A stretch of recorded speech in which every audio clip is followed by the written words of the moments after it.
नमस्कार दोस्तों, नमः शिवाय। जीवन ज्योति चैनल में आप सभी का हार्दिक स्वागत करती हूँ। दोस्तों, आज की वीडियो में हम सभी लोग मिलकर श्रवण करेंगे वामन द्वादशी की व्रत कथा। दोस्तों, वामन द्वादशी का व्रत हम सभी को धारण करना चाहिए और इस दिन भगवान विष्णु जी के वामन रूप की पूजा अर्चना करनी चाहिए। साथ ही कथा का श्रवण अवश्य करना चाहिए। वामन द्वादशी की कथा का श्रवण करने से 100 अश्वमेध यज्ञ करने का जो फल प्राप्त होता है, उतना ही फल हमें वामन द्वादशी व्रत की कथा का श्रवण करने से प्राप्त होता है। वामन द्वादशी के दिन हमें रात्रि जागरण करना चाहिए और भगवान के श्री चरणों में बैठकर उनका भजन कीर्तन तथा नाम जप अवश्य करना चाहिए। इससे भगवान जी का विशेष आशीर्वाद, श्री हरि विष्णु भगवान जी का विशेष आशीर्वाद हमें प्राप्त होता है। आइए हम सब मिलकर श्रवण करते हैं वामन द्वादशी की पावन कथा। सबसे पहले भगवान विष्णु जी की वंदना कर लेते हैं। शांताकारं भुजगशयनं पद्मनाभं सुरेशं विश्वाधारं गगनसदृशं मेघवर्णं शुभांगं लक्ष्मीकान्तं कमलनयनं योगभिर्ध्यानगम्यं वन्दे विष्णुं भवभयहरं सर्वलोकैकनाथं। बोलिए विष्णु भगवान की जय। ओम नमो भगवते वासुदेवाय। कथा आरंभ करती हूँ। भगवान विष्णु जी के वामन अवतार के विषय में श्रीमद् भागवत पुराण में एक कथा आती है, जिसके अनुसार एक बार देवता और दैत्य के युद्ध में दैत्य पराजित हुए तथा मृत दैत्यों को लेकर वे अस्ताचल की ओर चल दिए। इस युद्ध में दैत्यराज बलि की इंद्र के वज्र से मृत्यु हो जाती है। तब दैत्य गुरु शुक्राचार्य अपनी मृत संजीवनी विद्या से बलि तथा दूसरे दैत्यों को जीवित तथा स्वस्थ कर देते हैं।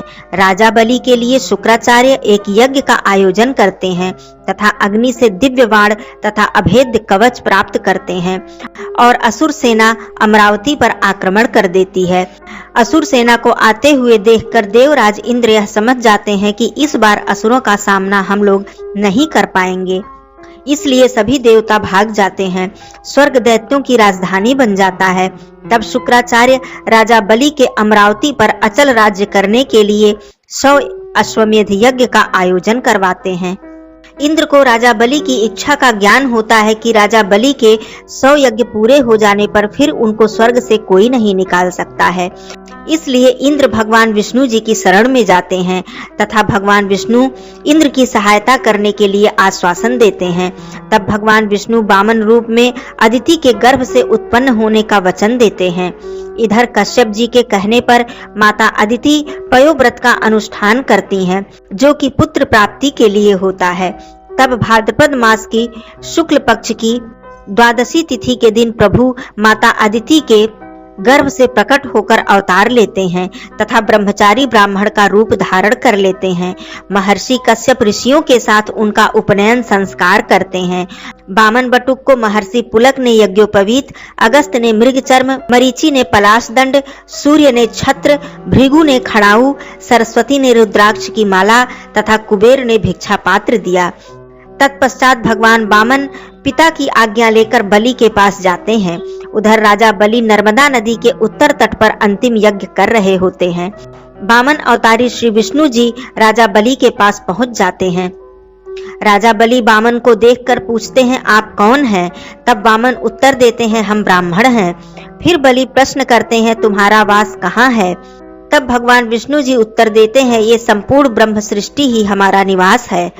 यह सुनकर राजा बलि ने सोचा कि जैसे सब लोग सृष्टि में रहते हैं, वैसे यह ब्राह्मण भी रहता है।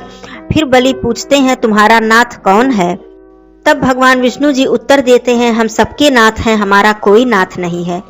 राजा सोचते हैं कि हो सकता है इनके माता पिता आदि की मृत्यु हो गई हो। तब राजा फिर से प्रश्न करते हैं, तुम्हारे पिता कौन है? वामन उत्तर देते हैं, पिता का स्मरण नहीं है, अर्थात हमारा कोई पिता नहीं है, हम ही सबके पिता हैं। बलि पूछते हैं कि तुम मुझसे क्या चाहते हो?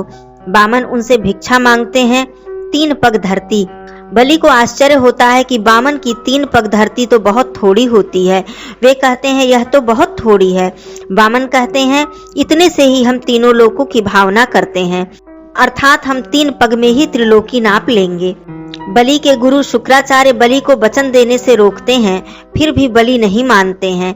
वामन एक पग में सभी लोक, दूसरे पग में पूरी धरती नाप लेते हैं। अब तीसरा पग रखने का स्थान नहीं रह जाता है। बलि के समक्ष संकट उत्पन्न हो जाता है कि वे अपना वचन कैसे निभाएं। तब वे अपना शीश उनके आगे कर देते हैं। भगवान ठीक वैसा ही करते हैं और बलि को सुतल लोक में रहने का आदेश देते हैं। बलि सहर्ष भगवान की आज्ञा का पालन करते हैं। इससे प्रसन्न होकर भगवान विष्णु बलि से वरदान मांगने के लिए कहते हैं। इस पर राजा बलि दिन रात भगवान को अपने पास दिव्य लोक में रहने का वरदान मांगते हैं तथा भगवान विष्णु अपने वचन का पालन करते हुए राजा बलि का द्वारपाल बनना स्वीकार कर लेते हैं।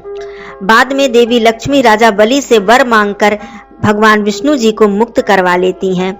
इस कथा का श्रवण करने से तथा भगवान विष्णु जी के वामन अवतार की पूजा करने से व्यक्ति का अहंकार नष्ट हो जाता है।